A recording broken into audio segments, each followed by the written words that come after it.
भ्रष्टाचार के आरोप में किसी आईएएस पीसीएस को सस्पेंड कर देना क्या आखिरी कार्रवाई है? क्या इसे ऐतिहासिक फैसला माना जाएगा सरकार का?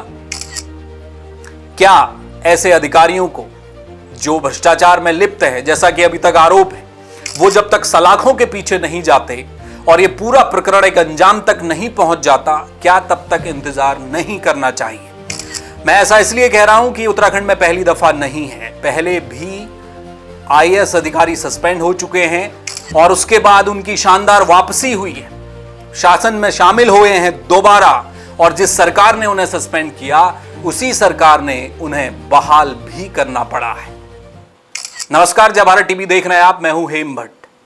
हरिद्वार में जमीन खरीद फरोख्त से जुड़े एक भ्रष्टाचार के मामले में आज उत्तराखंड की पुष्कर धामी सरकार ने एक बड़ी कार्रवाई की है। 2 आईएएस नाप दिए गए, एक पीसीएस नापा गया है और भी अधिकारी 12-15 लोग इस पूरे प्रकरण में सस्पेंड किए गए।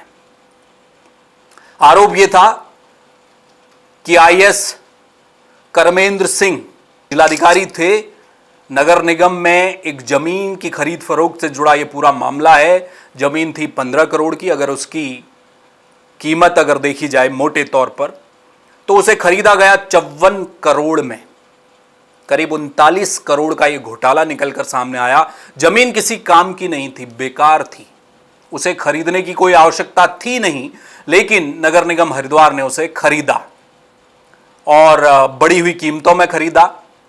सरकार के तमाम नियम कायदों को दरकिनार किया गया और डीएम, यह आरोप था डीएम पर कि उन्होंने ऐसी खरीद की स्वीकृति दी और नगर निगम के जो आयुक्त थे वरुण चौधरी, उन पर यह आरोप था कि उन्होंने इस तरह का प्रस्ताव पारित करवाया और जो पीसीएस थे, एसडीएम, उन्हें जांच करनी थी, धरातल पर जाकर जमीन को देखना था कि भाई ये जो खरीद हो रही है, सरकार का जो पैसा जाना है वो क्या सही जगह जा रहा है, जमीन ठीक है, कायदे कानून माने गए हैं या नहीं। लेकिन उन पर आरोप था कि उन्होंने भी हवा में जांच कर दी, गलत आख्या दी होगी, कुछ इस तरह कर रहा होगा और ये जमीन खरीद ली गई। यह मामला उजागर हुआ, कार्रवाई हुई। मुख्यमंत्री पुष्कर सिंह धामी ने विशेष रुचि दिखाई इस मामले में, क्योंकि भ्रष्टाचार से जुड़ा मामला था। एक आईएएस को इसकी जिम्मेदारी सौंपी गई, उन्होंने जांच की, जांच रिपोर्ट शासन तक पहुंची। अभी कुछ दिन पहले से लगातार चर्चा हो रही थी कि इसमें शामिल जो अधिकारी हैं, आईएएस हैं, पीसीएस हैं, दूसरे अधिकारी हैं, उनका नपना तय है। आज आदेश भी आ गया, सरकार ने दोनों आईएएस सस्पेंड कर दिए, पीसीएस सस्पेंड कर दिए गए। अब सवाल यह है कि क्या जांच पूरी हो गई? जी नहीं, ये तो सरकार ने अपने स्तर पर जांच करवा दी थी। अब जांच होनी है विजिलेंस की। विजिलेंस फिर शुरुआत से पहली कड़ी को पकड़ेगा और यहां से विजिलेंस की जांच फिर शुरू होगी। नगर निगम हरिद्वार के जमीन खरीद फरोख्त के पूरे मामले की एक के बाद एक, परत दर परत फिर इस मामले को खोला जाएगा और जो आईएएस सस्पेंड हुए हैं दोनों की जांच होगी, पीसीएस अधिकारी की जांच होगी, 12 लोगों की जांच होगी कि उनकी संलिप्तता क्या है और इसके बाद विजिलेंस एक चार्जशीट थमाएगा।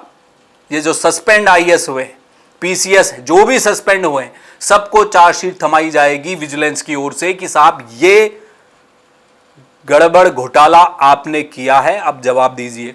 इसका जवाब देंगे और उसके बाद अगर इनकी संलिप्तता पाई गई तो ये सलाखों के पीछे जाएंगे, सजा होगी। अगर नहीं पाए गए तो फिर वापसी का इंतजार कीजिए आप, शानदार वापसी होगी, बहाली होगी। चलिए अब 8 साल पीछे चलिए। NH 74 सड़क का जो घोटाला था वो आपको याद होगा, 300 करोड़ का घोटाला था। उत्तराखंड में बड़ी हाय तौबा मची, इसकी चर्चा राष्ट्रीय स्तर पर होने लगी कि इतना बड़ा NH 74 घोटाला हुआ है। 300 करोड़ के मुआवजे की बंदरबाट का आरोप था। बहुत सारे सफेद पोशों के नाम भी गाए बगाए आ रहे थे, अधिकारी तो थे ही। तब 2018 में त्रिवेंद्र सिंह रावत उत्तराखंड के मुख्यमंत्री हुआ करते थे। उन्होंने डॉक्टर पंकज कुमार पांडे, जो कि तब उधम सिंह नगर जिले के डीएम हुआ करते थे, उन्हें सस्पेंड कर दिया। चंद्रेश यादव एक आईएएस और थे, उन्हें भी सस्पेंड कर दिया गया। उत्तराखंड में गजब की चर्चा उस वक्त होने लगी।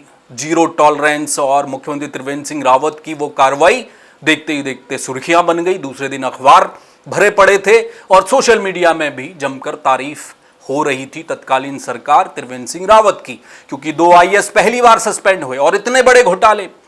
वैसे तो तमाम और दूसरे अधिकारी भी सस्पेंड हुए, जेल भी गए, लेकिन उसके बाद महज 5-7 महीने के भीतर दोनों आईएएस डॉक्टर पंकज कुमार पांडे और चंद्रेश यादव शानदार वापसी कर गए। उनकी बहाली हो गई। शासन को उन्हें बुलाना पड़ा, उनकी बहाली करवानी पड़ी उसी सरकार ने जिसे उन्हें सस्पेंड किया था, क्योंकि एसआईटी की जांच में ऐसा कुछ निकला नहीं। जो चार्जशीट थमाई गई उसका इन्होंने जवाब दिया और शानदार तरीके से वापस आए और अभी अपनी ड्यूटियां बजा रहे हैं। तो सवाल यह है कि हरिद्वार के प्रकरण में क्या होगा। सरकार ने अभी तो कार्रवाई कर दी है सस्पेंशन की, लेकिन यह सस्पेंशन फौरी तौर पर किया गया एक्शन है, अंतिम नहीं है, निर्णायक कार्रवाई नहीं हुई है। विजिलेंस की रिपोर्ट आएगी तब पता चलेगा उसकी फाइंडिंग्स क्या हैं। और वैसे भी देखा जाए आम नजरिए से तो भ्रष्टाचार में अगर कोई अधिकारी कर्मचारी शामिल है तो उस पर कार्रवाई आप कब मानेंगे? जब वो सलाखों के पीछे जाएगा। भाई उसे सजा होनी चाहिए। उसने सरकार क्या जनता का टैक्स का पैसा पानी की तरह बहाया है। भ्रष्टाचार के आरोप हैं, साबित हो गए तो जेल जाए तो माना जाए कि हां कार्रवाई हुई। 2 सस्पेंड हुए आईएएस अधिकारी दोषी साबित हुए, जेल के भीतर गए, उन्हें सजा भुगतनी पड़ी, वो है कार्रवाई। लेकिन अभी सरकार ने फौरी तौर पर सस्पेंड किया है, विजिलेंस की जांच होने वाली है, इसलिए ऐतिहासिक फैसला कम है, एक फैसले की पुनरावृत्ति है। पहले भी आईएएस सस्पेंड हो चुके हैं और उनकी शानदार वापसी हो चुकी है, कुछ साबित नहीं हो पाया। इसमें क्या होगा? हरिद्वार के नगर निगम जमीन घोटाले में क्या होगा?